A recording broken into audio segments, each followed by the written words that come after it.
This is the whoop I was starting FPV with. Introducing pavo20 from betafpv. This guy survived 2 years with me and has seen a lot, that's why I want to make a video about it. First of all, here are some specs. As I said, this is a 2-inch 3S drone, 150 grams, supports 400 to 600 mAh battery with around 4 minutes of flight, up to 80 km an hour on full throttle. But don't forget what also happens on full throttle.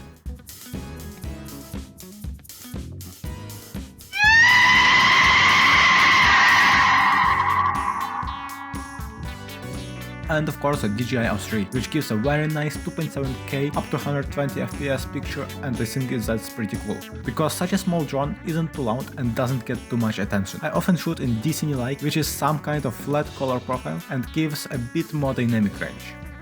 So you'll ask me, why are we here today? Because I decided so. But actually I just want to tell you about this drone and explain why I like it so much. I've flown other drones too, but I'm not going to compare them with Pavo. This video is only about this drone. The noticeable waves won't let you race or something, but to try some kind of freestyle in garden it feels very nice. You need 33% of throttle to hold position, and when you have some more space, it feels slow, which is still enough for some pocket cinematic, but it won't replace any bigger drones. I'm always getting 2 minutes of flight, because I fly batteries only to 3.55 volts per shell, which are about 270 mAh. I hope no one will long range with it. This is a 2-inch drone without GPS and it has nothing to do with long range and...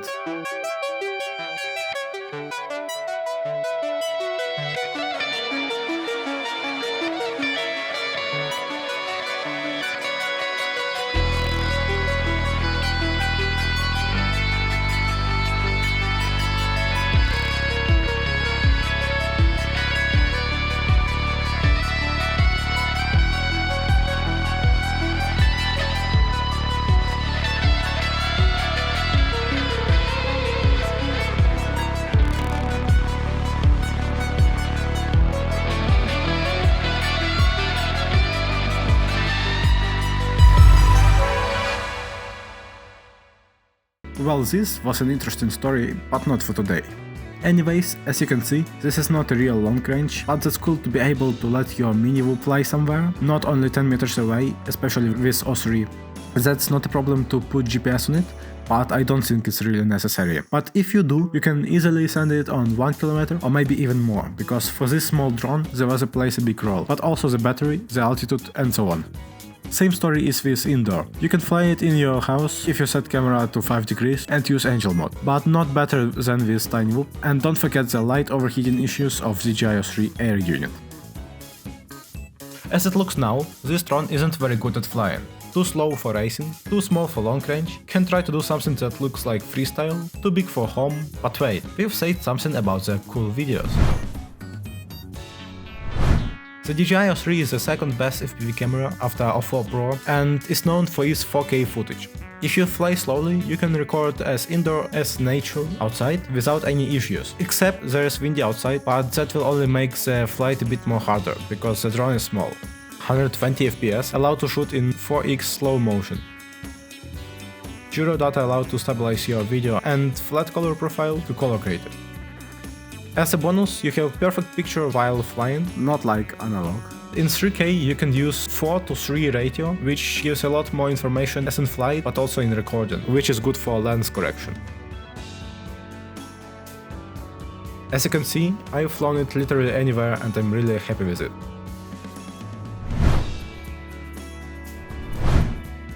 It doesn't fly fast because of its size, but is it really a disadvantage? With this pocket setup you actually can carry your drone without any problems. It doesn't even need a half of the space in my backpack. And also people don't take this drone too seriously. I mean, look how cute it is.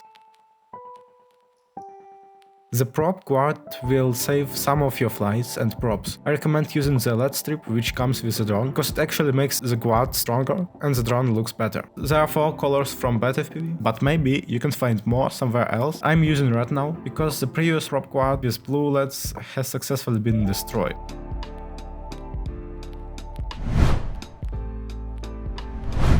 But I had to work very hard to make my old frame look like this, because I took this drone as a beginner. And from my experience, this drone forgives a lot of mistakes. very bad mistakes. I'm not saying that this drone is undestroyable or special, this is actually a normal FPV drone, but as a beginner you may crash your drone a few times because of some mistakes, such as, from my own experience, you get excited about the DJI O3 with unlimited signal range, or at least that's what I thought, and learn a new word, failsafe. Or fly in winter because you are a real pro and nothing will happen and fall into the snow. After that, you can simply let your drone dry out and fly like nothing happened. The only important thing is, I wish someone told me this as soon as I got my drone, to use the ND or any other, for example UV or CPL filter. This will improve your videos by motion blur and protect the camera, which is the most expensive and for me the most important part of the drone. And here you can see why I think that protecting the camera is important. pavo20 and Pico were first released in the middle of 2023. I got mine a year later, and these drones are really good. But there is OFO Pro now, and in 2026 there must be something newer. And mostly they have just stronger frames, the weak part of the old ones were fixed, and are made for OFO Pro. The most popular 2-inch drones today are Pavo series from betafpv and Darkstar series from GapRC. They have a bit different size, from 1.6 inch to 2.2 inches. What they chose isn't that hard. So write in the comments what do you think about 2 inches whoops and tell me how did you find the video. I was trying not to make it too long and ended up like that. I know about my sound, I've spent all my money on the drone and now have to record on the phone. Hope it wasn't too bad. Let's see how many views this video gets and see you in the next one.